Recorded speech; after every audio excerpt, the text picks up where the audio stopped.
इंदूरमध्ये चालत्या दुचाकीवरून जात असताना एका तरुणाला हृदयविकाराचा झटका आला. लहान भावासोबत घरातील काही साहित्य घेण्यासाठी जात असताना ही घटना घडली.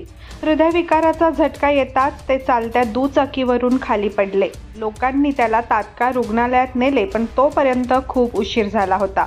आझादनगर पोलिसांनी सांगितले की मुसाखेडी येथील राहुल राईकवार यांना हृदयविकाराचा झटका आला. राहुलचे वय 26 वर्षे आहे.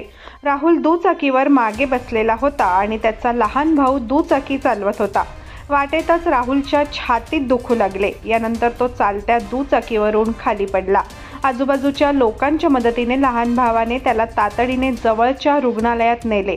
तपासणीनंतर डॉक्टरांनी त्याला मृत घोषित केले.